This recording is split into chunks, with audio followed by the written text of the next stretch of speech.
Hello everyone, triple a bright academy के YouTube channel पर आप सभी का स्वागत है। आज हम फिर से कुछ इंपॉर्टेंट करंट अफेयर करेंगे जो 27 अक्टूबर से लेके 2 नवंबर तक आपको देखने को मिलते हैं। तो आई होप आपने पुरानी वाली शीट को कंप्लीट कर लिया होगा और उसके साथ जो जो स्टैटिक ऐड होता होगा वो आप ऐड कर चुके होंगे। और उसके बाद जैसे कि आप सबको पता है कि पहले आपके पास प्रीवियस वीक के क्वेश्चंस रहते हैं, इसके आंसर्स आप हमें दे देंगे और उसके बाद हम आज अपने इंपॉर्टेंट सेक्शन पे चलते हैं, फर्स्ट वाले पे, जिसका नाम है अपॉइंटमेंट और पर्सन्स इन न्यूज़ के बारे में बात करना शुरू करते हैं। ठीक है, चलिए।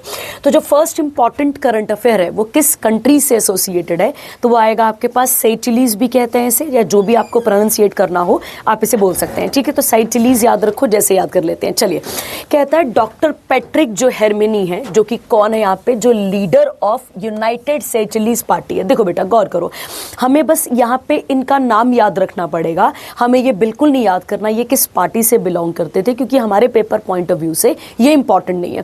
तो कहता है ये कौन बने हैं वहां के, तो ये एक अंडरलाइन करने वाला पॉइंट हो गया कि ये 6th प्रेसिडेंट बने हैं किसके, रिपब्लिक ऑफ सेचेलिस के। तो एक क्वेश्चन तो ये बन गया। ठीक है, उसके अलावा डॉक्टर पैट्रिक जो हेरमिनी है, ये कंट्री के प्रेसिडेंशियल इलेक्शन जीते हैं किसको हराने के बाद, तो वेवेल रामाकलवन को। ठीक है, रामकलवन को, बस इतना सा आप याद रखेंगे। कितने वोटों से जीते बेटा, नहीं काम का है हमारे पेपर के लिए। और इसके बाद इसकी राजधानी क्या आती है, तो वो आप याद रखेंगे, राजधानी है विक्टोरिया। ठीक है, चलिए, तो मैप में समझते हैं इस कंट्री को और इसके साथ जो जो स्टैटिक ऐड हो सकता होगा उसको ऐड करने की बात करते हैं। ठीक है, देखिए, आप सबको पता है कि जब हम इंडिया का मैप देखते हैं इस तरफ को, ठीक है, जब ये आ गया अपने पास साउथ अफ्रीका, साउथ अफ्रीका से अगर आप गौर कर रहे हैं तो इधर अरेबियन सी आ गया और अरेबियन सी के आगे ही क्या जाता है अपने पास, यहाँ पे अपना इंडिया जाता है। ठीक है, इंडिया का खैर साउदर्न हिस्सा आ जाता है। गौर करते हैं यहीं पे कौन सा ओशन लग रहा है, तो आप गौर करेंगे कौन सा ओशन लग रहा है, यहाँ पे इंडियन ओशन लग रहा है।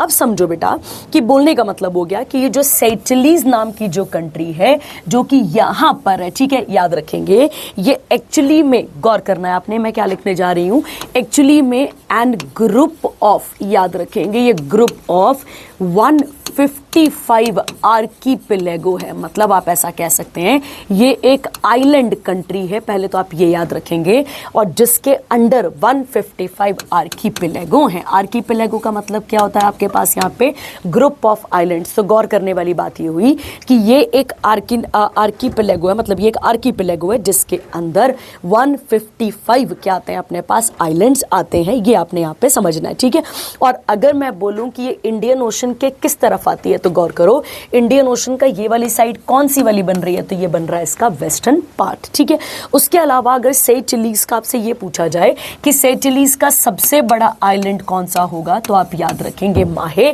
किसका सबसे बड़ा आइलैंड है, सेचेलिस का सबसे बड़ा आइलैंड है। ठीक है, दूसरी बात सेचेलिस की अगर हम बात करते हैं तो ये एक स्मॉलेस्ट, गौर करना, ये क्या है, एक अपने पास स्मॉलेस्ट अफ्रीकन कंट्री है। मैं रिपीट कर रही हूं, स्मॉलेस्ट अफ्रीकन कंट्री है in terms of both, in terms of both, both मतलब हो गया यहाँ पे, इन टर्म्स ऑफ बोथ का मतलब हो गया एरिया में भी, याद रखना है, प्लस पॉपुलेशन में भी। गौर करेंगे, एरिया में भी प्लस पॉपुलेशन में भी। जब हम वर्ल्ड की स्मॉलेस्ट सिटी की बात करते हैं तो आंसर वेटिकन आता है, जो कि हम कई करंट अफेयर में डिस्कस कर चुके हैं। पर अगर मैं बात करूं कि अफ्रीका की छोटी कंट्री, अफ्रीका की स्मॉलेस्ट कंट्री, एरिया वाइज भी और पॉपुलेशन वाइज भी, तो क्या आंसर आएगा आपके पास, सेचेलिस। वो बात अलग है कि ये एक आर्कीपेलेगो है। आर्कीपेलेगो मतलब ग्रुप ऑफ आइलैंड है, जो कि कहां पर आता है, इंडियन ओशन के वेस्टर्न हिस्से में ये कंट्री आपको देखने को मिलती है। ठीक है, क्लियर हो गया। अब दूसरा पॉइंट देखते हैं। ठीक है, यहां तक आपको क्लियर हो चुका होगा, अगला देखते हैं। देखिए, अगर मैं गौर करूं यहां पे, अब इसी साल का करंट अफेयर लिखते हैं, सितंबर 2025 में, गौर करेंगे, सितंबर 2025 में हमारी जो इंडियन नेवी शिप है, गौर करना, इंडियन नेवल शिप जो है, जिसका नाम आता है तीर और उसके बाद आता है शरदुल। ठीक है, याद रखेंगे शरदुल, और एक आती है इंडियन कोस्ट गार्ड शिप, इस इंडियन कोस्ट गार्ड शिप जिसका नाम आपके पास यहाँ पर आता है, जिसका नाम आप याद रखेंगे, जिसका नाम आता है सारथी। क्या नाम आता है इसका, सारथी। इन तीनों को अभी अभी सितंबर 2025 में ही कहां पर भेजा गया था, इन तीनों शिप्स को कहां पर भेजा गया था, सेचेलिस में भेजा गया था। और क्यों भेजा गया था, तो गौर करते हैं, क्योंकि वहां पर इंडियन नेवी का पहला ट्रेनिंग स्क्वाड्रन वहां पर क्या चल रहा था, अराइव मतलब चल रहा था। याद रखना है आपने यहाँ पे क्या चल रहा था, इंडियन नेवी का ट्रेनिंग वहां पे प्रोग्राम चल रहा था। तो वहां पर कौन कौन सी शिप गई थी, आईएनएस तीर, शार्दुल और कौन सी गई थी, सारथी। ये आप यहां पर क्लियर रखेंगे, ठीक है। अब देखो बेटा, इसके साथ अब हम और क्या जोड़ सकते हैं, समझना। ये जो तीनों की तीनों शिप गई हैं, गौर करेंगे, ये तीनों की तीनों जो शिप गई हैं वो एक प्रोग्राम के अंदर गई थी। तो उस प्रोग्राम का नाम था महासागर। क्या नाम था उसका, महासागर, ठीक है। समझना बच्चे, जब हम मार्च और अप्रैल का करंट अफेयर पढ़ रहे थे तो हमने पढ़ा था कि जो एक कंट्री है इसी इंडियन ओशन के पास, जिसका नाम क्या आता है अपने पास यहाँ पे, मॉरिशियस। क्या नाम आता है इसका, मॉरिशियस। और मॉरिशियस अपना नेशनल मॉरिशियस डे कब मनाता है, तो वो हम सबको पता है कि कब मनाता है, 12 मार्च को। और 12 मार्च ही क्यों चूज किया गया है, क्योंकि याद करते हैं महात्मा गांधी को, बहुत महात्मा गांधी से इंस्पायर्ड है ये लोग। और 12 मार्च को महात्मा गांधी ने क्या लॉन्च करा था, डांडी मार्च लॉन्च करा था। क्लियर हो गया। अब क्या हुआ, इस साल 12 मार्च को हमारे प्रधानमंत्री जो कि नरेंद्र मोदी हैं, वो कहां पर गए थे, मॉरिशस के नेशनल डे पे गए थे। और गौर करना, उनके जाने से पहले ही एक प्रोग्राम ऑलरेडी चल रहा था इंडियन ओशन के लिए, जिसका नाम क्या था, सागर। क्या नाम था जिसका, सागर। याद रखेंगे आप, जिसकी फुल फॉर्म आती है सिक्योरिटी, ध्यान रखेंगे, security and growth, security and growth across all region, ठीक है, अक्रॉस ऑल रीजन। तो ये कहां पर चल रही थी, बताना जरा सा। ये ऑलरेडी कहां पर एग्जिस्ट करता था, ये प्रोग्राम इंडियन ओशन वाले रीजन में एग्जिस्ट करता था, ठीक है। अब इसी को मोदी गवर्नमेंट ने और आगे एक्सपैंड करा, और इसे एक्सपैंड करके इसको क्या नाम दिया गया, तो इसे नाम दिया गया महासागर। सागर की फुल फॉर्म तो सेम रही, जो कौन सी वाली है, security and growth across the all region. महा की फुल फॉर्म हो गई आपके पास म्यूचुअल एंड होलिस्टिक आ जाएगी आपके पास अप्रोच, ठीक है, होलिस्टिक अप्रोच आगे आ जाएगा आपके पास। यहाँ पर आ जाएगा सागर का फुल फॉर्म आपको पता है, म्यूचुअल एंड होलिस्टिक आ जाएगी आपके पास, सॉरी अप्रोच नहीं है, एडवांसमेंट है यहाँ पे, सॉरी एडवांसमेंट याद रखेंगे, एडवांसमेंट। और आगे याद इसके साथ आ जाएगा and security and growth across the all region. तो ये इसी के साथ आ गई, ठीक है। तो याद रखेंगे ये जो 3 शिप गई हैं वो किस प्रोग्राम के अंदर गई हैं, तो महासागर प्रोग्राम के अंदर गई हुई है, ठीक है। ये आप यहाँ पर सीख लेंगे, ठीक है। उसके अलावा अगर हम बात करते हैं किसकी, इंडियन ओशन की, तो गौर करना, अब यहाँ पे बेसिक समझना, ठीक है। देखिए, एक्चुअली में 1995 में हमारे इंडिया में एक साउथ अफ्रीका के प्रेसिडेंट आए थे, जिनका नाम था नेल्सन मंडेला। क्या नाम था इनका यहाँ पर, नेल्सन मंडेला। जब नेल्सन मंडेला भारत आए तो भारत आकर उन्होंने एक आइडिया दिया था, आप ऐसा कह सकते हैं, इन्होंने एक आइडिया दिया था कि जितनी भी इंडियन ओशन रीजन में कंट्रीज आती हैं, गौर करना, जितनी भी इंडियन ओशन रीजन में कंट्रीज आती हैं, उनका एक क्या होना चाहिए, उनका एक ग्रुप होना चाहिए या उनकी एक ऑर्गेनाइजेशन होनी चाहिए। तो इन्होंने आइडिया दिया था इंडियन ओशन, ध्यान रखना है आपने, इंडियन ओशन रिम एसोसिएशन का। तो किसका आइडिया दिया यहाँ पे, इंडियन ओशन रिम एसोसिएशन का आइडिया दिया था। और आइडिया देने वाले कौन थे, नेल्सन मंडेला। और नेल्सन मंडेला कौन थे, तो याद रखेंगे साउथ अफ्रीका के प्रेसिडेंट ये थे। क्लियर हो गया। अब गौर करो, इसी इंडियन ओशन रिम एसोसिएशन को 6 मार्च गौर करेंगे 1997 को बनाया गया, ठीक है। आइडिया कब दिया गया था, 1995 में, जब कौन आए थे, नेल्सन मंडेला। ये बॉडी बनती कब है, तो ये बॉडी बनती है 6 मार्च 1997 को। इसके हेडक्वार्टर आप याद रखेंगे एबने, और एबने कहाँ पर आता है, मॉरिशस में, वहाँ पर इसके हेडक्वार्टर आपको देखने को मिलते हैं, ठीक है। इसकी मेंबर स्टेट्स कितनी हैं, तो आप याद रखेंगे इसकी मेंबर स्टेट्स भी बोल सकते हो, कंट्रीज भी बोल सकते हो। कितनी मेंबर स्टेट्स हैं इसके, 23। और उन 23 में से एक कौन सी आती है, सेचेलिस, जिसके बारे में हम करंट अफेयर अभी पढ़ रहे हैं। क्लियर हो गया। और अब हम और क्या क्वेश्चन लिख सकते हैं यहाँ पे, कि जब हम नेल्सन मंडेला की बात करते हैं तो इन्हें गांधी ऑफ क्या कहते हैं, इन्हें गांधी ऑफ साउथ अफ्रीका भी कहा जाता है। क्लियर हो गया? तो ये आप यहाँ पर सीख लेंगे, ठीक है। उसके अलावा 18 जुलाई हम क्या मनाते हैं हर साल? नेल्सन मंडेला डे मनाते हैं, ठीक है। अब आप मुझे बताएंगे कि इनकी ऑटोबायोग्राफी का नाम क्या है। किसकी ऑटोबायोग्राफी? नेल्सन मंडेला की ऑटोबायोग्राफी का नाम क्या है? ये आपके पास क्वेश्चन है, ठीक है। और उसके अलावा याद रखना है, नेल्सन मंडेला को इंडिया में क्या मिल चुका है? भारत रत्न। और इन्हें भारत रत्न हमने 1990 में दिया था। कब दिया था? 1990 में भी, ठीक है। चलिए, तो जो अब आपने इसके साथ स्टैटिक जोड़ा है वो आप इसके साथ लिख लेंगे और इसे यहाँ पर कवर कर लेंगे, ठीक है। चलिए आगे बढ़ते हैं। इसके बाद का नेक्स्ट इंपॉर्टेंट करंट अफेयर, ठीक है। आइए, नेक्स्ट इंपॉर्टेंट करंट अफेयर आता है बच्चे आपके पास यहाँ पे कैमरून को लेके, ठीक है। गौर करते हैं किसको लेकर? कैमरून को लेके। देखिए, कहता है जो इनकम्बेंट प्रेसिडेंट है, इनकम्बेंट वर्ड तब यूज होता है जब उनकी पोस्ट अभी खाली नहीं हुई होती है, ठीक है। तो इनकम्बेंट प्रेसिडेंट है कैमरून के और जिनका नाम है पॉल। अब तुम पॉल बार्थेलेमी याद रख लो क्योंकि बहुत खतरनाक सा नाम है, ठीक है। तो इनको दोबारा से क्या बना दिया गया है? प्रेसिडेंट बना दिया गया है। कहाँ का? कैमरून का। अब देखो यहाँ पे कहता है हमें ये पॉइंट देखना पड़ेगा, ये वर्ल्ड के लॉन्गेस्ट सर्विंग, क्योंकि लगातार 8 बार क्या रहे हैं ये अपने ऑफिस में रहे हैं एज अ प्रेसिडेंट, और उसके अलावा ओल्डेस्ट प्रेसिडेंट हैं। क्या उम्र है इनकी? तो आप याद रखेंगे 92 साल के ये आपको देखने को मिलते हैं। क्लियर हो गया? और कुछ नहीं करना इसके अंदर, कितना वोट जीता कितना क्या मैं आपको कई बार बोल चुकी हूँ, काम का नहीं है, ठीक है। देखिए, अब कैमरून कहाँ पर आता है? तो गौर करने वाली बात हो गई।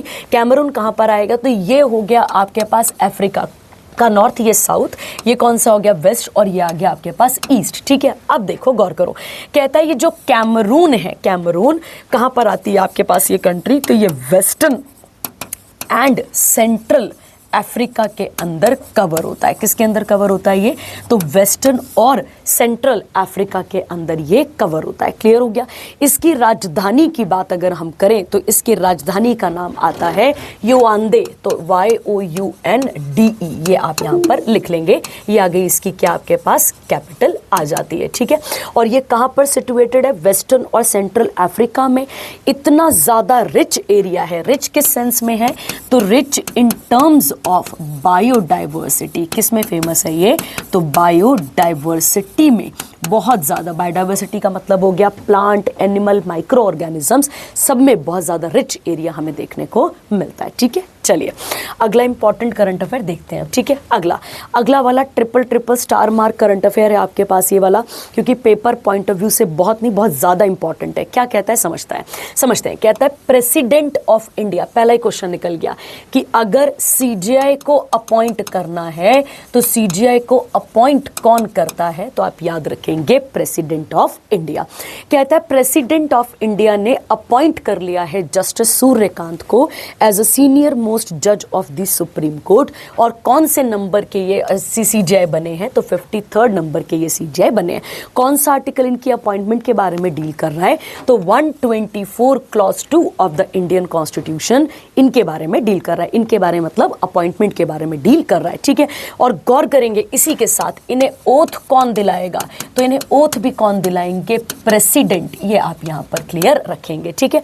और एक और बात, ये किसको रिप्लेस करके आ रहे हैं? तो किसे रिप्लेस करके आ रहे हैं? अभी उनकी अपॉइंटमेंट हुई थी कुछ टाइम पहले, ठीक है। तो आपको याद है भूषण रामकृष्ण गवई, ठीक है। भूषण रामकृष्ण गवई को उनको रिप्लेस करके यहाँ पर आ रहे हैं, ठीक है। तो ये कौन से थे? 52nd सीजीआई थे अपने पास, और अब कौन से अपॉइंट हुए हैं? 53rd।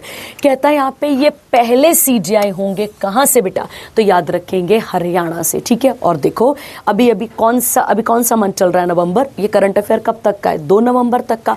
तो आपको याद होगा 1 नवंबर 1966 को क्या बना है अपने पास? हरियाणा बना था, ठीक है। क्लियर हो गया क्वेश्चन। और अगला कहता है he will retire from this post. अब ये इसी सीजीआई की पोस्ट से कब रिटायर होंगे?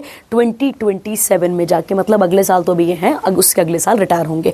अब गौर करने वाली बात है कि देखो बेटा, सुप्रीम कोर्ट में आने की मतलब चीफ जस्टिस ऑफ इंडिया बनने की कोई मिनिमम एज तो नहीं है, यहाँ पे कोई मिनिमम एज नहीं है, हाँ, पर जाने की एज बिल्कुल तय है। तो वो जाने का क्या एज है आपकी? 65 ईयर्स, ठीक है। तो जैसे ही आप 65 वर्षीय हो जाएंगे आपको यहाँ से रिटायरमेंट अपॉइंटमेंट मिल जाएगी। अगला पॉइंट कहता है जुलाई 7 2000 को जब ये 78 साल के थे, ये यंगेस्ट एडवोकेट जनरल बने थे, किसके? हरियाणा के, and was designated senior advocate कब बने? 2001 में। उसके अलावा ये परमानेंट जज बने हैं किसके? पंजाब और हरियाणा हाई कोर्ट के। ठीक है, अब यहां से एक क्वेश्चन और निकालो। हमने पढ़ा है कि जो 7th कॉन्स्टिट्यूशनल अमेंडमेंट एक्ट है 1956 का, वो क्या कहता है कि 2 राज्यों का प्लस एक यूटी का कॉमन हाई कोर्ट हो सकता है। ठीक है, तो ये बन गया एक और हमारे पास यहाँ पे क्वेश्चन। ठीक है, चलिए अगला इसके बाद का पहले ये कवर कर लेते हैं, फिर आते हैं। कहता है ही वॉज अपॉइंटेड एज सीजे। अब कहाँ के सीजे रह चुके हैं? हिमाचल प्रदेश के। अब हिमाचल प्रदेश के साथ एक क्वेश्चन याद करो, अगर हाई कोर्ट आया ही है तो एक क्वेश्चन याद करते हैं। देखिए वो क्वेश्चन ये है कि लीला सेठ, याद करो लीला सेठ जो है वो किसकी चीफ जस्टिस रही है? तो वो chief justice of Himachal Pradesh high court रही हैं, हिमाचल प्रदेश हाई कोर्ट। और ये फर्स्ट फीमेल चीफ जस्टिस बनती हैं। कौन बनती हैं? First female chief justice. India नहीं बोला है, चीफ जस्टिस कहाँ की? हिमाचल प्रदेश हाई कोर्ट की। उसके अलावा अगर हम गौर करते हैं, इन्होंने as a member of NALSA भी यहाँ पर सर्व किया हुआ है। ठीक है, आपको याद है नालसा एक बॉडी है, नालसा एक्ट पास हुआ था 1987 को। एक्ट कब आया था? 1987। पर ये बॉडी बनी कब है हमारे पास? नालसा हमारे पास बना कब है? तो आप याद रखेंगे नालसा हमारे पास बना है 9 नवंबर 1995 को। नालसा हमारे पास कब बना है? 9 नवंबर 1995 को ये हमारे पास बना है। इसका मेन काम क्या है? नालसा का मेन काम क्या है? To provide free legal aid. क्या करना है यहाँ पे? फ्री लीगल एड प्रोवाइड करनी है। किसको? तो याद रखना है to provide free legal aid to poor. किसको यहाँ पे देनी है सर्विसेज? पुअर को। और पुअर के साथ साथ वुमेन भी आ जाएंगे, चिल्ड्रंस भी आ जाएंगे। ठीक है, उसके अलावा हमारे कॉन्स्टिट्यूशन का आर्टिकल नंबर 39A जो कि किसके अंदर आता है? डीपीएसपी के अंदर, वो भी किसके बारे में बात करता है? Free legal aid to poor, इसके बारे में बात करता है। ठीक है, तो ये आपने यहाँ पर सीखना है। ठीक है, अब एक क्वेश्चन और इसके साथ याद रखेंगे, नालसा के चीफ कौन होते हैं? याद रखना, तो उसे कहा जाता है पैट्रन इन चीफ। क्या कहते हैं उनको? पैट्रन इन चीफ कहा जाता है। चीफ मतलब चेयरमैन कह लो यार। तो जो भी बंदा सीजेआई होगा वो क्या बनेगा? यहाँ पे पैट्रन इन चीफ बनेगा। किसका? तो आप नालसा का। ठीक है, क्लियर हो गया। अब एक और क्वेश्चन आप मुझे बताएंगे, जो 39th ए है, देखो 39 तो डीपीएसपी के अंदर था ही था, ये जो ए ऐड हुआ है ये कौन सी अमेंडमेंट है? तो ये आपका होमवर्क है, आप मुझे बताएंगे कौन सी अमेंडमेंट से अपॉइंट हुआ है। ठीक है, चलिए आगे बढ़ते हैं। इसके बाद का अगला वाला, ठीक है, इसी के बारे में देखिए। कहता है यहाँ पे अगर सीजीआई बनना है किसका? सुप्रीम कोर्ट का, तो क्या क्या क्वालिफिकेशन होनी चाहिए? क्वालिफिकेशन पहली क्या कहती है? आप सिटीजन ऑफ इंडिया होने चाहिए हो। ठीक है, सिटीजन ऑफ इंडिया होने चाहिए हो, या फिर आप जज होने चाहिए हो हाई कोर्ट के। कितने सालों के लिए? 5 साल। ऐसा भी हो सकता है कि आपने, मतलब अब यहाँ लिखा है ना हाई कोर्ट इन सक्सेशन, ऐसा हो सकता है 2 साल आपने किसी हाई कोर्ट में निकाले, 3 किसी और में, कोई चक्कर नहीं है। पर काउंट कितने करने हैं आपने? 5 साल काउंट होने हैं। और उसके अलावा गौर करना यहाँ पे और भी लिखा हुआ है, और मतलब इनमें से कोई भी। तो कहता है और या तो आप एडवोकेट होने चाहिए कहाँ के? हाई कोर्ट के। कितने सालों के लिए? 10 साल के लिए। या फिर आप क्या होने चाहिए? राष्ट्रपति की नजर में क्या होने चाहिए? आप यहाँ पे कोई एक्सेप्शनल मतलब डिस्टिंग्विश्ड ज्यूरिस्ट यहाँ पर होने चाहिए, जिसने कोई बहुत बड़ी जजमेंट वगैरह में इंपॉर्टेंट रोल प्ले किया होगा। आगे कहता है कॉन्स्टिट्यूशन कोई भी मिनिमम एज प्रेस्क्राइब नहीं करता है, और रिटायरिंग एज हम सब ने अभी सीखा कि 65 ईयर्स क्या होती है यहाँ पे? रिटायरिंग एज होती है। ठीक है, उसके अलावा क्या कहता है? अपॉइंटमेंट कैसे होती है? अपॉइंटमेंट कौन करता है? प्रेसिडेंट करता है, हम सबको पता है। एज पर द प्रोटोकॉल कहता है कि द सीनियर मोस्ट जज ऑफ द सुप्रीम कोर्ट, उसको ही क्या बनाया जाएगा? सीजीआई बनाया जाएगा। The recommendation of the senior most जज ऑफ द सुप्रीम कोर्ट, अब ये बात होती है पूरी, फिर ministry of law and justice बैठती है, फिर उसके साथ प्राइम मिनिस्टर के साथ कंफर्मेशन होती है, और उसके बाद इन्हें अपॉइंट यहाँ पर किया जाता है। ठीक है, चलिए अब सुप्रीम कोर्ट आया है तो 1-2 फैक्ट सीखेंगे फटाफट से। पहला वाला, ठीक है, सबसे पहले वाले की बात करते हैं, सुप्रीम कोर्ट। ठीक है, देखिए सुप्रीम कोर्ट का आर्टिकल क्या है? सबसे पहला तो आर्टिकल है 124 से लेके 147, part number 5 of Indian constitution किसके साथ डील करता है? सुप्रीम कोर्ट के साथ डील करता है। ठीक है, देखिए अब आता है फर्स्ट सुप्रीम कोर्ट। जो पहली सुप्रीम कोर्ट है वो कहाँ बनी थी? तो याद करने वाला पॉइंट हो गया कैलकटा में। और कैलकटा में कब बनी है? तो आप याद रखेंगे 1774 में। और 1774 में किस एक्ट के अंदर बनी थी? तो एक्ट का नाम था रेगुलेटिंग एक्ट ऑफ 1773 के अंडर ये बनी थी। क्लियर हो गया आपके पास? उसके अलावा अगर हम बात करते हैं, एक राजा आए थे जिनका नाम था किंग जॉर्ज III। गौर करना, किंग जॉर्ज III, जिन्होंने स्टैब्लिश करी थी 3 जगह और हाई कोर्ट। ठीक है, 3 जगह और, उसमें से एक आती है आपके पास कहाँ पे? मद्रास में। तो मद्रास में हाई कोर्ट कब बनी है? 1800 में। और उसके अलावा सेकंड कहाँ बनी है? बॉम्बे में। बॉम्बे में बनी थी 1823 में। क्लियर हो गया बच्चे?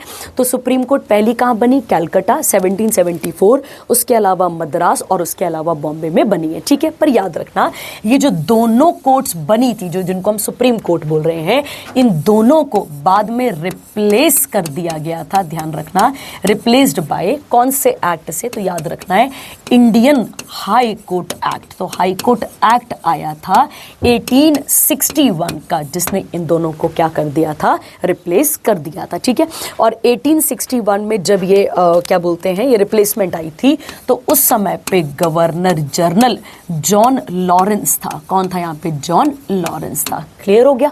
अब उसके अलावा अगली बात करते हैं यहाँ पे, यहाँ तक क्लियर है आपके पास? उसके अलावा एक एक्ट आता है गवर्नमेंट ऑफ इंडिया एक्ट 1935, जिसके अंडर बोला गया था कि इंडिया में क्या सेटअप किया जाएगा?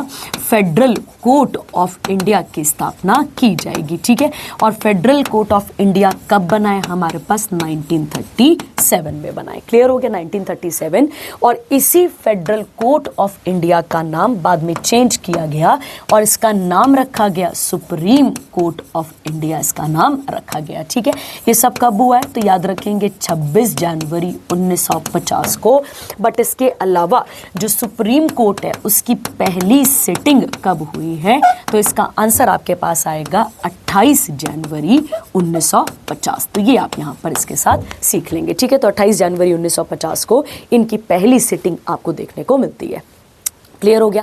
इसके अलावा अगर हम बात करते हैं सुप्रीम कोर्ट के बारे में, 1-2 पॉइंट और देख लेते हैं। अगर हम इसके बारे में और यहाँ पर बात करते हैं तो आप क्या जोड़ सकते हैं सुप्रीम कोर्ट के साथ? कि सुप्रीम कोर्ट की फर्स्ट, याद रखेंगे फर्स्ट फीमेल जो है वो सुप्रीम कोर्ट जज कौन रही हैं?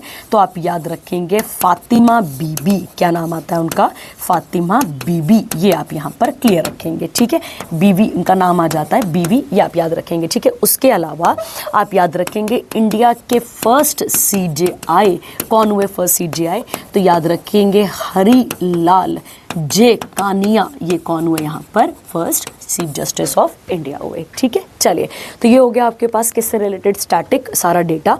तो आप याद रखेंगे किसके साथ हो गया? ये हो गया आपके पास सुप्रीम कोर्ट के साथ। ठीक है, चलिए अगला वाला, अगला कौन सा सेक्शन आता है? नेशनल। और नेशनल को पढ़कर भी वाइंड अप करते हैं। ठीक है, देखिए नेशनल क्या कहता है? नीति आयोग ने, एक्चुअली में क्या हुआ है बेटा, नीति आयोग ने 2 कॉम्प्रिहेंसिव रिपोर्ट्स को पेश करा है। ठीक है, जो कि किसके साथ डील करती हैं? इंडिया का जो सर्विस सेक्टर है। सर्विस सेक्टर में सारी चीजें आ जाएंगी बेटा, जो क्या कर रहे हैं आपको? सर्विसेज प्रोवाइड कर रहे हैं। सर्विस सेक्टर को यहाँ पर कवर किया गया है।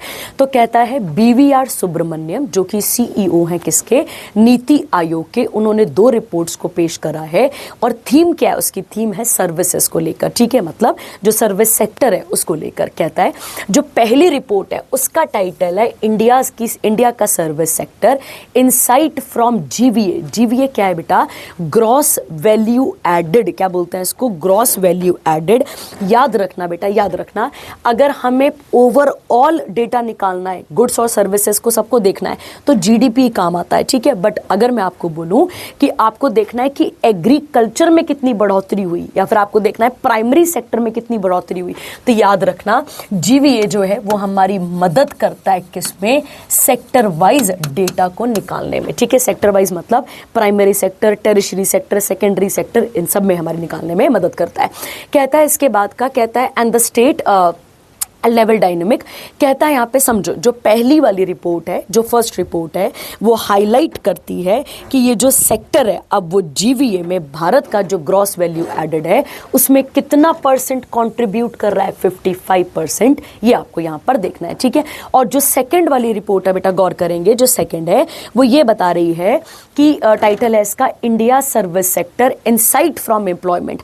कहता है यहाँ पे कि नियरली 30% लोगों को यहाँ पे रोजगार दिया गया है, ठीक है। तो यहाँ लिखा, ये जो रिपोर्ट है ये बताती है कि सर्विस सेक्टर ने नौकरियां भी दी हैं, कितने परसेंट लोगों को, यहाँ पे 30% लोगों को, and India's national workforce adding close to the 40 million jobs over the last 6 years, ठीक है। तो और कोई भारी बात नहीं है, ये डेटा हमें यहाँ पर पकड़ना पड़ेगा कि पहली वाली रिपोर्ट जो है वो बताती है कि जीवीए में ग्रॉस वैल्यू एडेड में, और ग्रॉस वैल्यू एडेड हमारी क्या मदद करता है, ये एक्चुअली में अगर सेक्टर वाइज आपको कंट्रीब्यूशन देखना होगा किसी भी कंट्री का, तो जीवीए हमारी मदद वहां पर करता है। और उसके अलावा कितना परसेंट नौकरियां प्रोवाइड करवा पाया है, तो 30% नौकरियां यहां पर कवर करवा पाया है, ठीक है। चलिए आगे बढ़ते हैं इसके साथ का, ठीक है, क्लियर हो गया। अब आते हैं नीति आयोग पे, और नीति आयोग के साथ फैक्ट सीख लेते हैं, ठीक है। और नहीं करना बेटा, उसमें और ज्यादा नहीं खज्जल होना है आप लोगों ने, ठीक है। चलिए अब हम बात करते हैं किसके बारे में बेटा, नीति आयोग के बारे में, ठीक है। हम बहुत बार इसके बारे में बात कर भी चुके हैं पहले, और यहां पर भी कवर कर लेते हैं, ठीक है। देखो नीति आयोग के बारे में पहला पॉइंट जो कि आपको स्टार मार्क करके लिखना है, ठीक है। याद रखेंगे, it is neither a constitutional, ध्यान देंगे, ना ही ये कॉन्स्टिट्यूशनल बॉडी है, नीदर अ कॉन्स्टिट्यूशनल बॉडी, साथ ही याद रखना है nor a statutory body, nor a statutory body, ना ही ये कॉन्स्टिट्यूशनल बॉडी है और ना ही ये क्या है, अपने पास स्टैट्यूटरी बॉडी है। क्लियर हो गया। तो ये पहला पॉइंट आपको यहाँ पर सीखना है, ठीक है। उसके अलावा सेकंड, अगर हम बात करते हैं ये किसको रिप्लेस करके आई है, तो आप याद रखेंगे प्लानिंग कमीशन ऑफ इंडिया को रिप्लेस करके ये आई है, ठीक है। ये आप यहाँ पर याद रखेंगे, रिप्लेस करके आई है।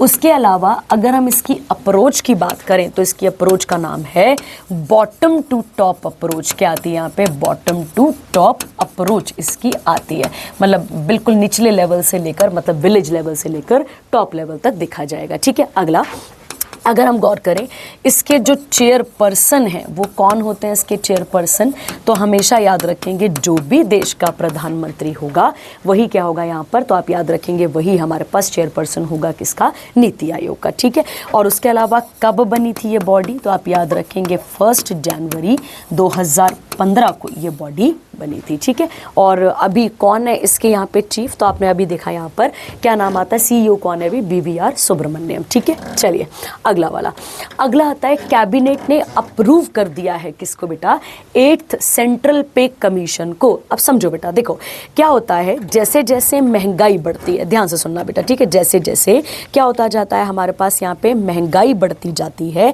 महंगाई बढ़ती है, साथ साथ समय बदलता रहता है, तो इनके साथ साथ जो गवर्नमेंट एम्प्लॉय होते हैं, जैसे कल को आप गवर्नमेंट एम्प्लॉय बनेंगे, तो जो गवर्नमेंट एम्प्लॉय होते हैं बेटा, उनकी सैलरीज में भी बढ़ोतरी की बहुत ज़रूरत पड़ती है, ठीक है। जैसे डीए हो गया, बहुत सारी चीज़ों पे पैसा बढ़ाने की बात होती है, इसीलिए क्या बनाए जाते हैं बच्चा, पे कमीशन बनाए जाते हैं, जो अपनी रिकमेंडेशंस को पेश करते हैं, मतलब वो बताते हैं कि जैसे महंगाई दर कितना है, सब कुछ देखते हुए वो अपने रिकमेंडेशंस को पेश करते हैं। तो कहता है यूनियन कैबिनेट, जिसको कौन चेयर कर रहे थे, प्रधानमंत्री नरेंद्र मोदी, इन्होंने अप्रूव कर दिया TOR को, टर्म्स ऑफ रेफरेंसेस। मतलब क्या हो गया, टर्म्स ऑफ रेफरेंस का मतलब क्या हो गया, मैंने बोला ना कि एक पे कमीशन बनेगा, वो पे कमीशन क्या करेगा, अपनी रिकमेंडेशंस देगा, तो उसके बेसिस पे टर्म ऑफ रेफरेंस बनेगा, जिसमें 8th पे कमीशन को यहाँ पर लाया जाएगा। और ध्यान रखना, ये एक टेम्पररी बॉडी होती है जो कि रिव्यू करती है सैलरीज को, और किन की सैलरीज को, जो 50 लाख सेंट्रल गवर्नमेंट एम्प्लॉय है उनको,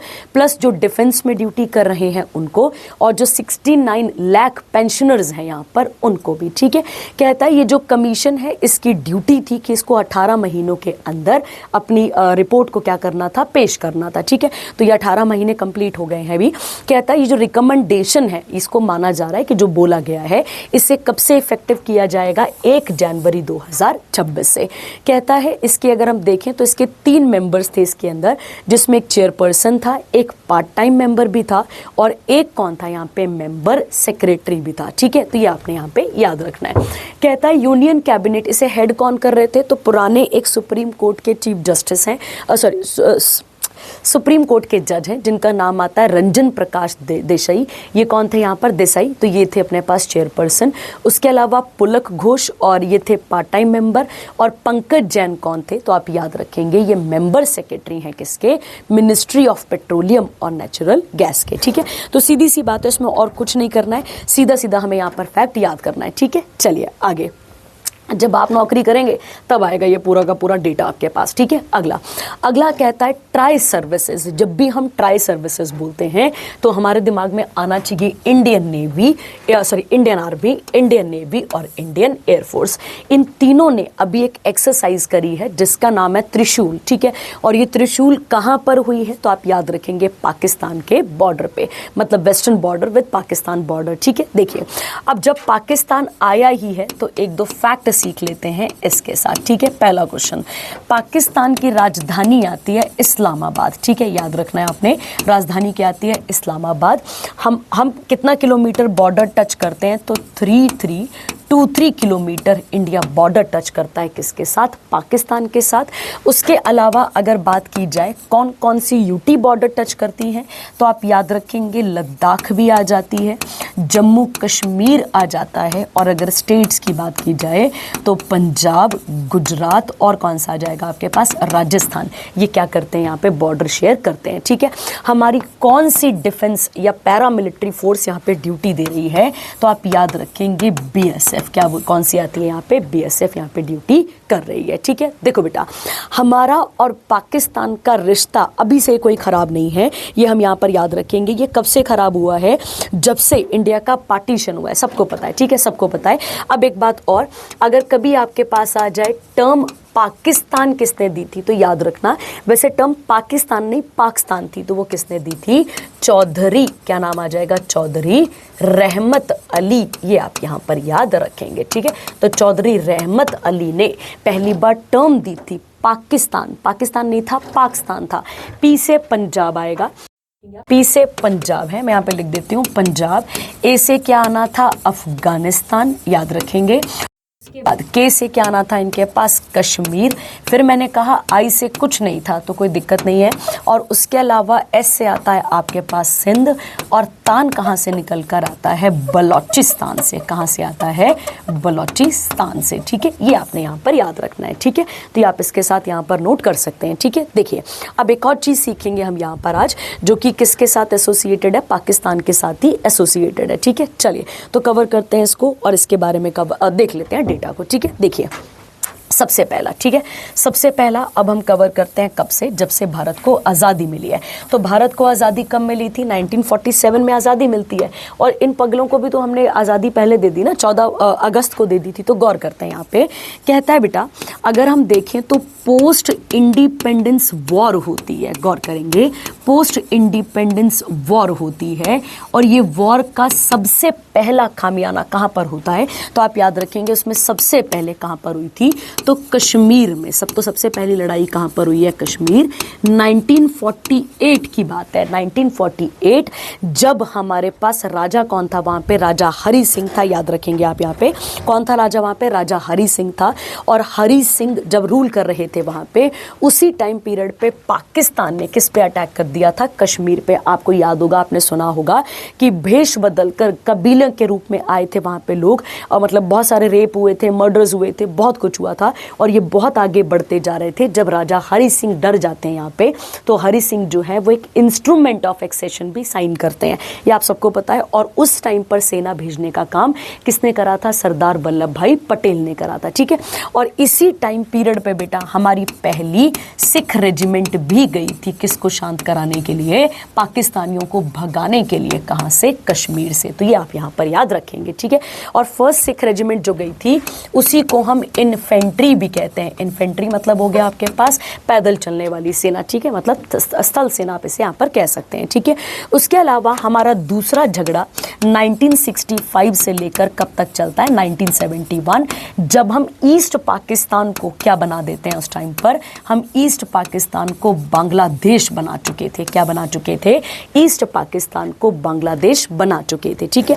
उसके अलावा अगर हम बात करते हैं 1998, किसकी बात करते हैं हम यहाँ पे, 1998, तो 1998 में दोनों देशों के बीच में टेंशन बढ़ चुकी थी और टेंशन का कारण था न्यूक्लियर एनर्जी, ठीक है, न्यूक्लियर एनर्जी, क्योंकि जैसे हम न्यूक्लियर पावर टेस्टिंग टूस्टिंग कर रहे थे वैसे ही कौन कर रहा था यहाँ पे, पाकिस्तान भी कर रहा था, ठीक है। उसके अलावा डी आप याद रखेंगे, ये तो हो गए 3 अपने पास। इवेंट चौथा 1999, जब कौन सी वॉर होती है, कारगिल वॉर होती है, ठीक है। वो बात अलग है कि कारगिल वॉर जीता कौन है, हम जीत चुके हैं, ठीक है, वो बात अलग है, पर कारगिल वॉर भी इसी का मतलब कन्फ्लिक्ट है, किसके साथ, हमारा पाकिस्तान के साथ ही है, ठीक है। उसके अलावा आप गौर करते हैं, उसके अलावा टेरर अटैक, ठीक है, और एक टेरर अटैक नहीं है, तो आप याद रखेंगे कई सारे टेरर अटैक हुए हैं 2000s के बीच में, मतलब ऐसे समझ लो कि सन 2000 के बीच में कई अटैक यहाँ पर कवर किए गए, ठीक है। उसके अलावा अगर हम बात करें तो 2016 की बात करते हैं, 2016 उरी अटैक, ठीक है, उरी, जिसके ऊपर एक पूरी मूवी भी बन जाती है अपने पास, तो आप याद रखेंगे 2016 में उरी अटैक आ जाता है, ठीक है। उसके अलावा 2019, ठीक है, EFG आ गया ना, 2019 और 19 में हुआ था आपके पास पुलवामा, ठीक है, पुलवामा या जैसे पुलवामा भी कहते हैं, पुलवामा अटैक आ गया, ठीक है। और अभी GH आ गया ना, हाँ H आएगा आपके पास, जिसमें अभी 2025 में कहाँ पर अटैक हुआ है, पहलगाम में, ठीक है। ये आप यहाँ पर याद रखेंगे, ठीक है। चलिए, तो ये आप किसके साथ लिस्ट बना सकते हैं, पाकिस्तान के साथ, जहाँ पर हमारे झगड़े अभी से नहीं कई बार कई सालों से यहाँ पर चलते आ रहे हैं, ठीक है। और उसके अलावा याद रखना दोनों की दोनों कंट्रीज, इंडिया और पाकिस्तान दोनों किसकी मेंबर है, SCO की मेंबर है। याद करो अभी SCO की मीटिंग हुई थी जिसमें पहलगाम अटैक के ऊपर कोई भी बात नहीं हुई थी, हम पढ़ चुके हैं, इसके बारे में डिस्कस कर चुके हैं, ठीक है। चलिए अगला आता है आपके पास यहाँ पे 8th ISA हुई है। ISA क्या है बेटा, इंटरनेशनल सोलर अलायंस। कई बार आपको बताया है, जब फ्रांस भी न्यूज में आया तब भी बताया हुआ आपको, इंटरनेशनल सोलर अलायंस 30 नवंबर 2015 को साइन हुआ था। कब हुआ था, 30 नवंबर 2015 को। और याद रखेंगे बेटा यहाँ पे, ठीक है, याद रखेंगे किसका प्रोग्राम था ये, तो इंडिया और फ्रांस का ये प्रोग्राम हमें देखने को मिलता है, ठीक है। अब इसकी एक नई मीटिंग हुई है जो कि कहाँ पर हुई है, नई दिल्ली में, जिसकी थीम वही चल रही है, पहले भी यही थी, 1 सन 1 वर्ल्ड और 1 ग्रिड। ये आप यहाँ पर याद रखेंगे, ठीक है। कहता है China will join ISA to expand its global reach. तो चाइना भी करता रहेगा इस तरीके से, यहाँ पर जुड़ने की बात कर रहा है। कहता है इस इवेंट के दौरान किसके बारे में बात की गई है, सोलर अपसाइकलिंग नेटवर्क फॉर, आगे क्या लिखा हुआ है आपके पास यहाँ पे, नेटवर्क फॉर रिसाइकलिंग, इनोवेशन और स्टेक होल्डर एंगेजमेंट। तो हमसे पेपर में सनराइज का फुल फॉर्म जरूर यहाँ पर पूछेगा, ठीक है। देखो जब इंडिया ने वहाँ पर पार्टिसिपेट करा तो इंडिया ने इस पर्टिकुलर इनिशिएटिव को यहाँ पर लिया है, जिसमें क्या बात हो रही है कि जितना भी सोलर वेस्ट होता है उसको रिसाइकल किया जाएगा, हम ग्रीन एम्प्लॉयमेंट लोगों को प्रोवाइड करेंगे, मतलब इन सब चीज़ों से हम लोगों को रोजगार भी प्रोवाइड करेंगे, ठीक है। कहता है ये जो इनिशिएटिव है ये लॉन्च करा था गवर्नमेंट ऑफ इंडिया और यूके ने, और याद रखना ताकि एक सोलर पावर ग्रिड बनाया जाए। सीधी सी बात है बेटा, हम रिन्यूएबल एनर्जी की तरफ बढ़ रहे हैं तो उसको यहाँ पर लाने की बात की गई थी, ठीक है। और एम क्या है बेटा, साफ कह सकते हैं, रिलायबल, और एक ऐसी एनर्जी को प्रोड्यूस करवाना है जो कि हमारे लिए यूजफुल है, ठीक है। एक और बात है ना, याद रखेंगे एक और चीज़, ये कहाँ साइन हुई थी, तो COP15 चल रही थी, और COP15 कहाँ पर चल रही थी, पेरिस फ्रांस में, ठीक है। और याद रखना इसके हेडक्वार्टर कहाँ, ISA के, तो कई बार हम बात कर चुके हैं, गुरुग्राम हरियाणा में आपको इसके हेडक्वार्टर देखने को मिलते हैं, ठीक है। तो और इसमें कोई भारी बात है नहीं। उसके अलावा अगर हम बात करते हैं मोदी सरकार की, जो कि इंडिया के इनिशिएटिव हैं, तो आपको याद रखना है, एक तो आ जाएगा सोलर पार्क, एक तो आप याद रखेंगे सोलर पार्क, जो कि कब इंट्रोड्यूस किया गया था ये वाला प्रोग्राम, तो सोलर पार्क वाला प्रोग्राम इंट्रोड्यूस किया गया था 2014 में, ठीक है। उसके अलावा आप याद रखेंगे यहाँ पे प्रधानमंत्री कुसुम, आप मुझे बताएंगे कुसुम की फुल फॉर्म क्या है, और कुसुम वाली जो ये स्कीम है ये मैं बताती हूँ आपको ये कब चली थी, 2019 में। ये किसानों को लेकर है, ठीक है, आप मुझे बताएंगे। और उसके अलावा एक आती है प्रधानमंत्री हर घर मुफ्त बिजली योजना। कौन सी आती है? प्रधानमंत्री हर घर, प्रधानमंत्री हर घर नहीं होगा, सॉरी, सूर्य घर, ठीक है, सूर्य घर मुफ्त बिजली योजना, ठीक है, जिसमें घरों के ऊपर क्या लगाने थे? सोलर पैनल्स लगाने थे, ठीक है। चलिए अगला वाला, अगला आता है इंटरनेशनल अफेयर्स। इसको भी पढ़ के वाइंड अप करते हैं। देखिए क्या लिखा हुआ है, कहता है यूनाइटेड नेशन कन्वेंशन हुआ है किसके खिलाफ? साइबर क्राइम के खिलाफ। कोई भारी बात नहीं है, ठीक है। देखो इंडिया के अंदर तो थ्रेट है ही है, हर कंट्री के अंदर तो थ्रेट है ही है। किसको लेकर? यहाँ पर क्या बोलते हैं इसको, साइबर क्राइम को लेकर, ठीक है। साइबर क्राइम के अंदर आपको पता है कि यहाँ पे क्या बोला जा रहा है, यहाँ पर ये बोला जा रहा है कि आप इंफॉर्मेशन और टेक्नोलॉजी के माध्यम से इंडिया क्रॉस बॉर्डर भी, इंडिया नहीं क्रॉस बॉर्डर भी आप क्या कर रहे हैं?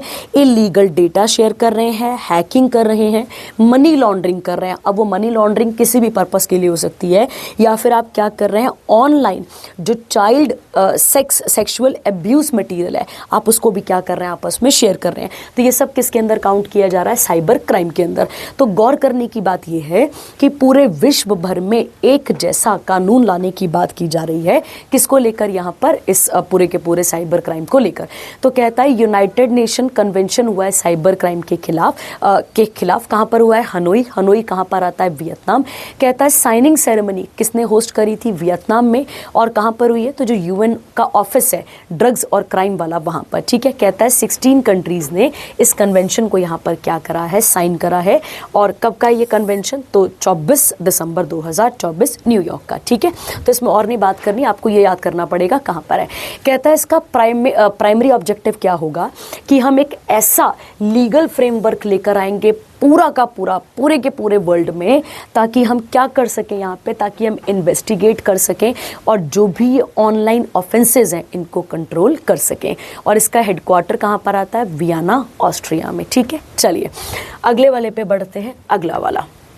अगला इंपॉर्टेंट करंट अफेयर हो गया, क्योंकि ये पहली बार होने जा रहा है, ठीक है। समझते हैं। देखिए कहता है जो international union for conservation of nature है, इसने अभी ऑफिशियली डिसाइड करा है, मतलब अनाउंस करा है कि हम मोशन 007, अब ये नाम होगा बेटा, ठीक है, मतलब जैसे होता है ना 1 2 3 सो ऑन नेम होते हैं, वैसे नाम है ऑन सिक्योरिटी लॉ। और हम पहली बार सॉइल सिक्योरिटी के ऊपर यहाँ पर बात करने जा रहे हैं। क्यों? क्योंकि सॉइल अच्छी रहेगी बेटा, तभी तो अनाज अच्छा होगा ना, अनाज अच्छा होगा तभी तो गरीबी हटेगी ना यहाँ पर। तो बोलने का मतलब हो गया जो सस्टेनेबल डेवलपमेंट गोल्स हैं वो भी कहीं ना कहीं किसके साथ एसोसिएटेड हैं? सॉइल के साथ एसोसिएटेड हैं। तो कहता है ये जो हिस्टोरिकल फ्रेमवर्क है ये कहाँ पर हुआ है? तो आप याद रखेंगे अबू धाबी, यूएई में हुआ है। इस नए मोशन को को स्पॉन्सर किसने करा है? Save soil, the global centre for environmental legal studies. ये कहाँ पर है? यूएसए में, ताकि हम किसे सिक्योर कर सकें? सॉइल को सिक्योर कर सकें। मतलब सीधी सी बात है, सॉइल हेल्थ को हम यहाँ पर ठीक कर सकें।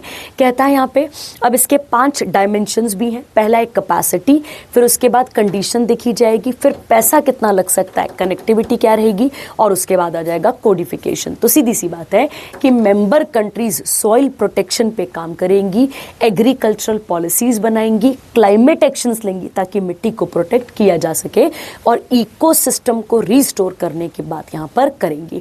कहता है सॉइल हेल्थ जो है वो मिनिमम, अगर आप गौर करें टोटल कितने सस्टेनेबल गोल्स हैं, याद करो 17 हैं, 17 में से 12 को कवर करता है कौन यहाँ पर? तो आप याद रखेंगे ये मिट्टी वाला, ठीक है।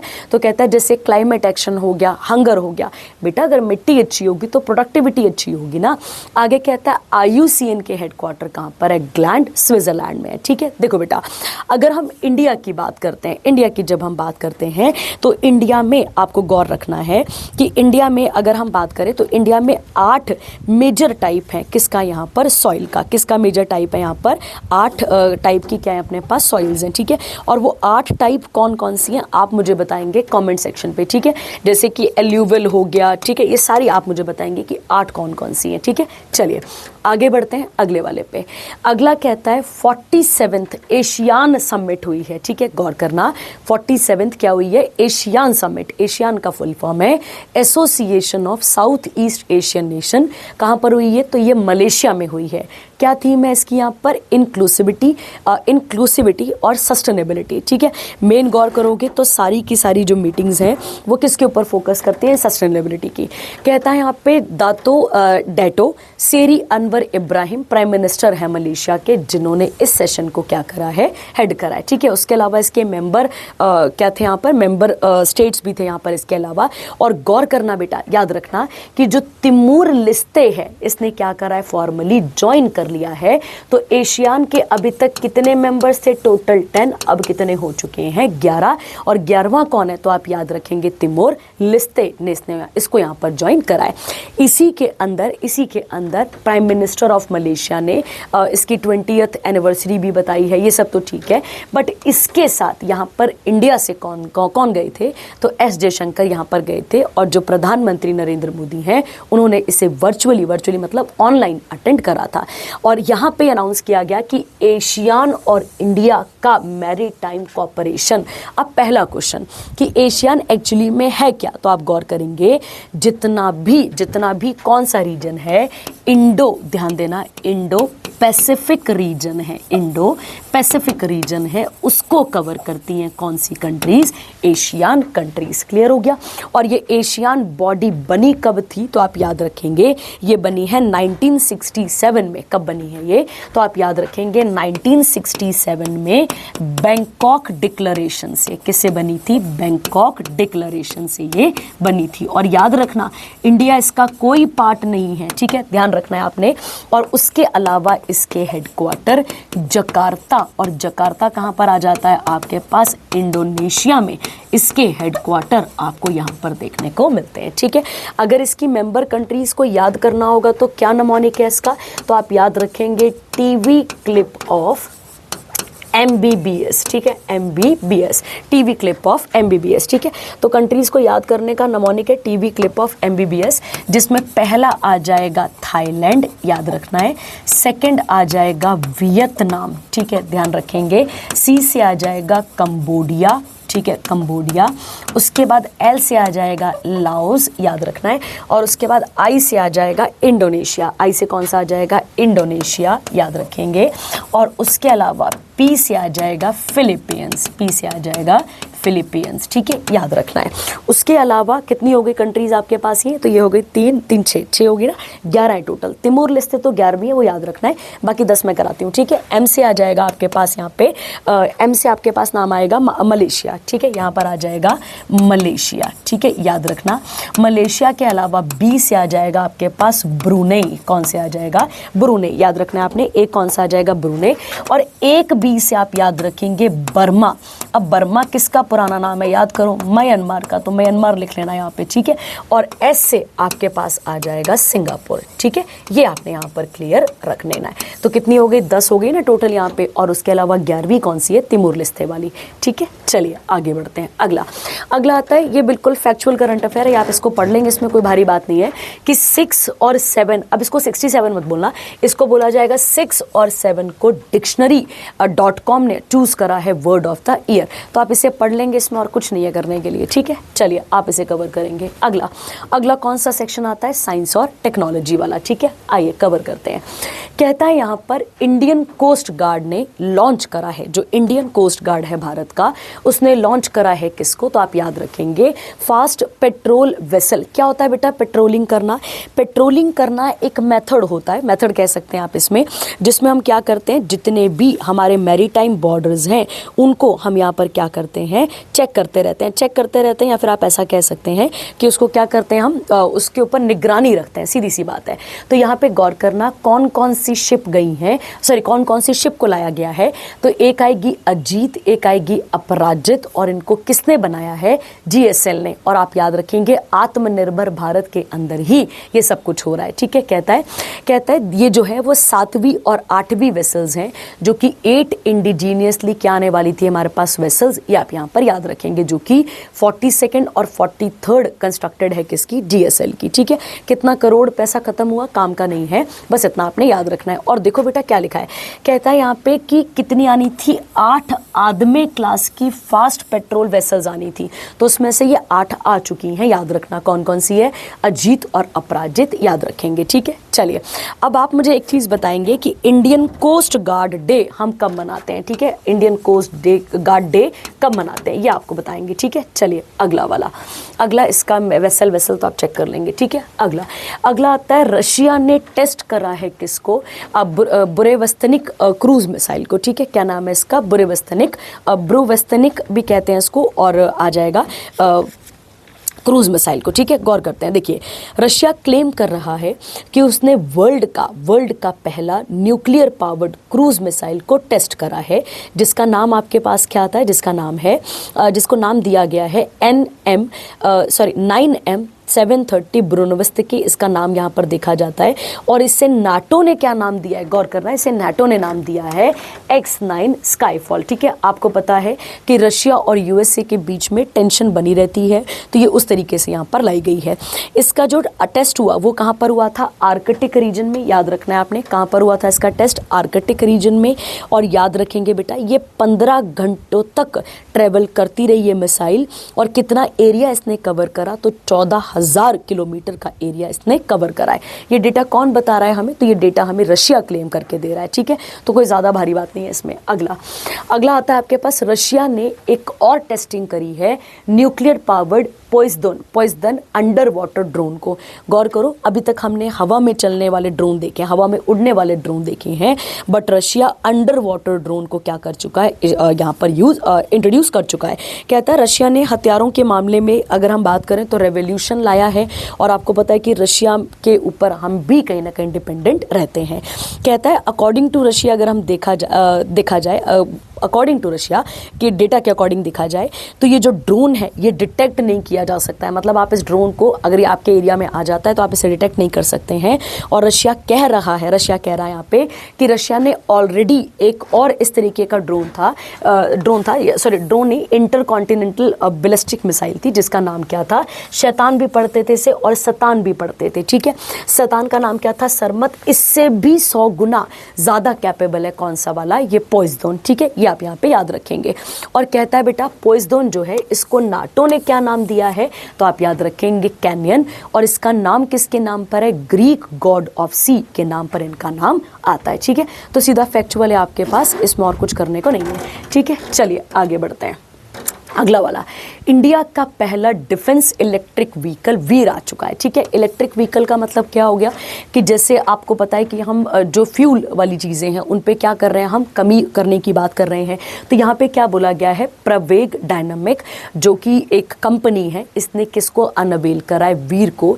और ये जो electric tactical all terrain vehicle है, ऑल टेरन मतलब कैसा भी एरिया हो, कैसा भी उबड़ खाबड़ वाला एरिया, कैसी भी टोपोग्राफी हो, उसके लिए इसको यहाँ पर बनाया गया है, ठीक है। तो कहता है यहाँ पे ये इंडिया का पहला डिफेंस इलेक्ट्रिक व्हीकल होगा और वर्ल्ड का as one of the world's first operational electric tactical vehicle होगा, जो कि मिलिट्री पर्पस के लिए यूज किया जाएगा, ठीक है। इसके अंदर डुअल मोटर्स रहेंगी, ये हमारे काम की नहीं है, बस हमें ये देखना पड़ेगा कि किसके लिए इंट्रोड्यूस किया गया है, डिफेंस पर्पस के लिए इसको यूज किया गया है, ठीक है। चलिए अगला देखते हैं। अगला कौन सा सेक्शन आता है, अवार्ड्स को भी वाइंड अप करते हैं। देखिए कहता है राष्ट्रीय, गौर करना, राष्ट्रीय विज्ञान पुरस्कार दिए गए हैं। कौन सा पुरस्कार दिया गया है, विज्ञान पुरस्कार 2025 को यहाँ पर डिस्ट्रीब्यूट किया गया है। ये इसका दूसरा एडिशन था और ये पूरी कंट्री का हाईएस्ट रिकॉग्निशन है, जो कि किस में दिया जाता है, साइंस, टेक्नोलॉजी और इनोवेशन में दिया जाता है।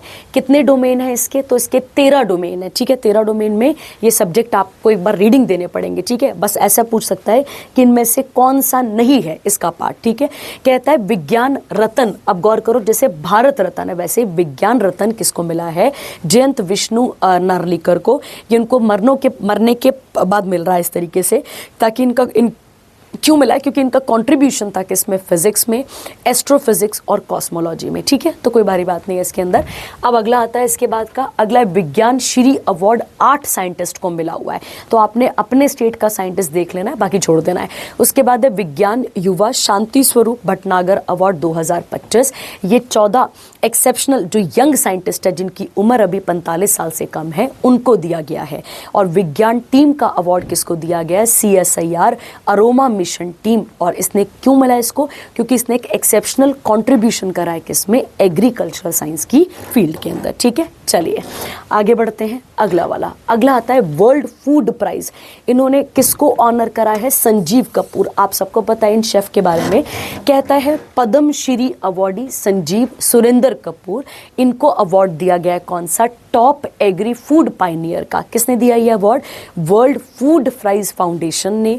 और कहता है कब? जब क्या हो रहा था? नॉर्मन ई बोरलॉग, अगर याद होगा तो ये Norman E Borlaug international dialogue चल रहा था कहाँ पे? लोवा, यूएसए में। ठीक है, कहता है ये कितने ऑनर्स थे, मतलब कितने चेंज मेकर्स थे यहाँ पे? 39, 27 कंट्रीज से। और उन्होंने एग्रीकल्चर फूड सिस्टम में कैसे चेंज करा है इसके बारे में बात की गई है। ठीक है, उसके अलावा कौन कौन है?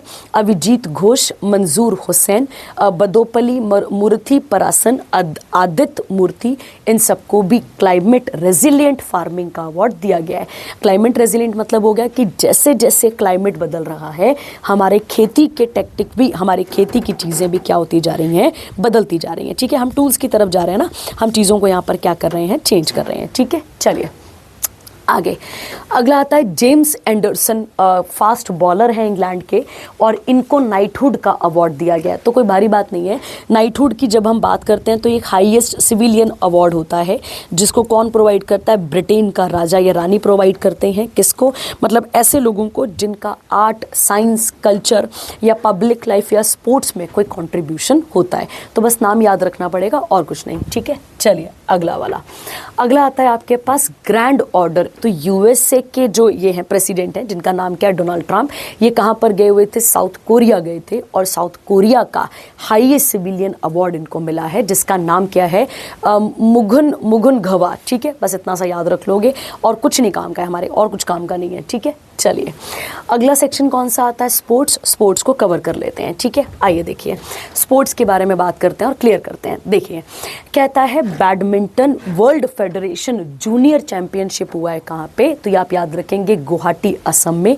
इंडिया ने पहला क्या जीता है यहाँ पे? गोल्ड नहीं जीता है, ब्रॉन्ज जीता है। पर किस कप के अंदर? तो गौर करना, कप का नाम है सुहंदिनथा कप, और ये मिक्स्ड टीम इवेंट था। मिक्स मतलब और भी टीम्स थी इनके साथ। चैंपियनशिप स्ट्रक्चर सुहंदिनता कप जो है, और आई लेवल कप इंडिविजुअल इवेंट था, वो मिक्स्ड में था। ठीक है, तो इंडिया ने जो है वो अपनी पहली जीत हासिल करी है। किस वाले कप में करी है? तो याद रखना ये सुहंदिनता में। ठीक है, और किसको हराने के बाद? South Korea. और इंडिया ब्रॉन्ज शेयर कर रहा है किसके साथ? जापान। क्योंकि यहाँ पे क्या लिखा हुआ है? किस टीम के साथ है? पढ़ो जरा सा, लिखा हुआ है वहाँ पे मिक्स्ड टीम के साथ है। ठीक है, चलिए आगे बढ़ते हैं। अगला वाला, चाइना यहाँ पे गोल्ड ले गया और इंडोनेशिया यहाँ पे सिल्वर। तो कोई भारी बात नहीं है। तन्वी शर्मा ने सिल्वर यहाँ पे जीता है गर्ल्स सिंगल के अंदर, ये आप यहाँ पे याद रखेंगे। ठीक है, चलिए अगला आता है फ्रेंच ओपन बैडमिंटन चैंपियनशिप। कौन सी वाली है? फ्रेंच ओपन बैडमिंटन चैंपियनशिप हुआ है। तो आप याद रखेंगे ये कहाँ पर हुआ है? फ्रांस में ही हुआ है। और अगर गौर किया जाए तो जो एंडर्स एंटोनसन है, जो डैनिश सटलर हैं, उन्होंने यहाँ पे क्या सिक्योर करा है? सेकंड टाइटल अपना सिक्योर करा है। ठीक है, बस इसे पढ़ लेंगे और उसमें कुछ नहीं करना है। ठीक है, फ्रेंच ओपन हो गया। कितने ग्रैंड स्लैम्स हैं? तो याद करो जरा सा, कितने हैं अपने पास? यहाँ पे 4 है ना।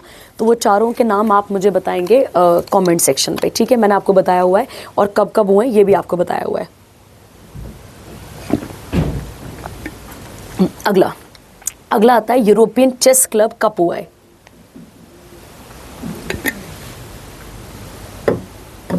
यूरोपियन चेस क्लब कप हुआ है, और जिसमें जो है वो इंडियन ग्रैंड मास्टर दोमराजू गुकेश और दिव्य देशमुख जो है वो गोल्ड मेडल लेकर यहाँ पर आए हैं। कहाँ पर हुआ था ये?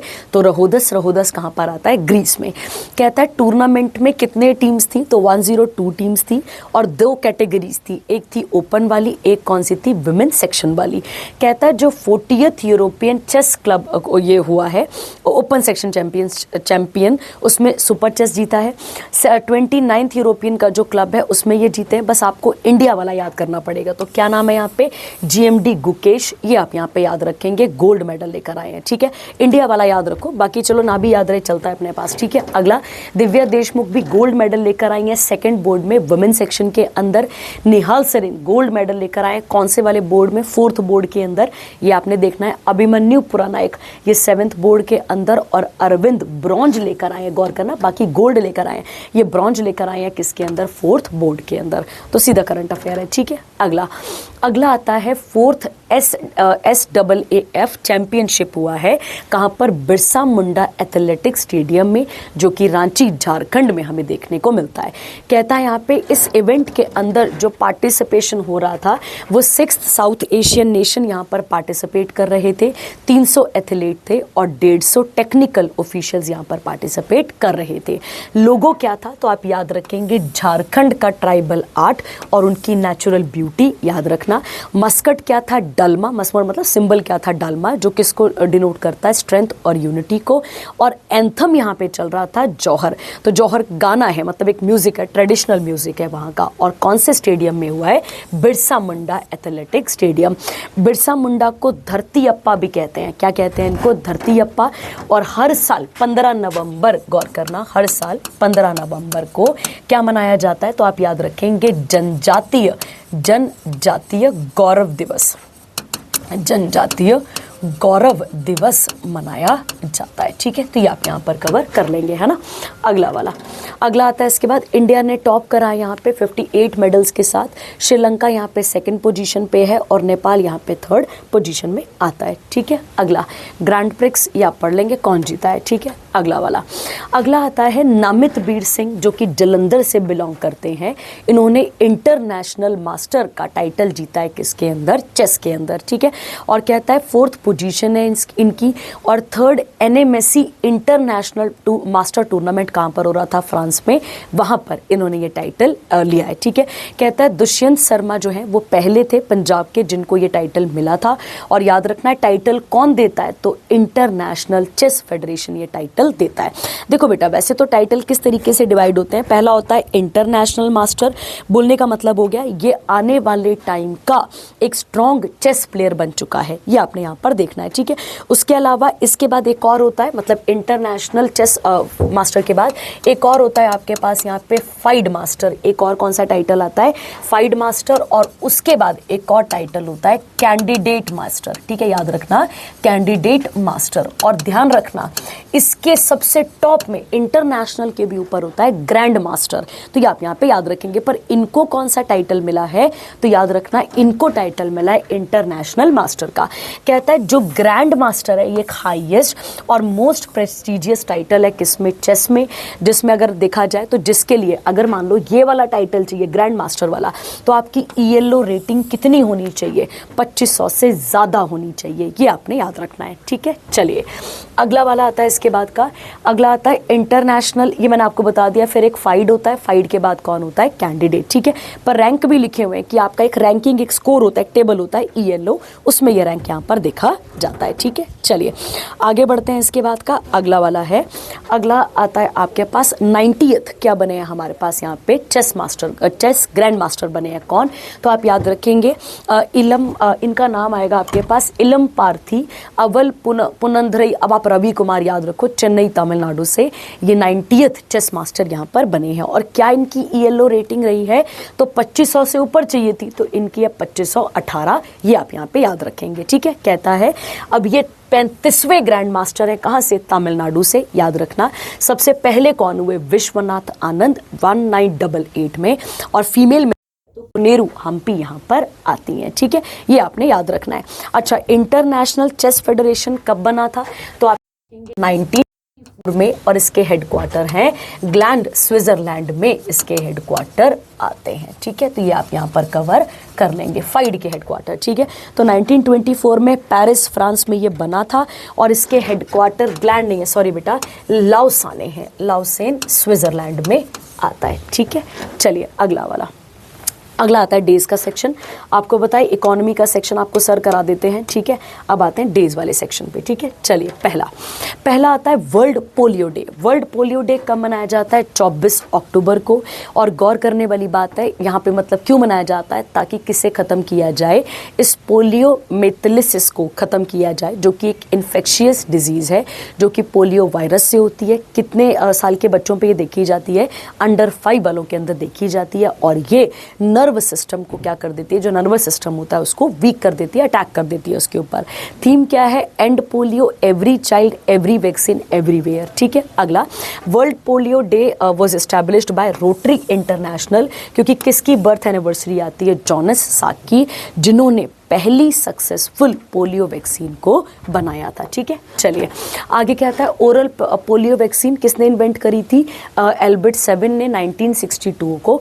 उसके बाद है इनएक्टिवेटेड पोलियो वैक्सीन 1955 में आई थी।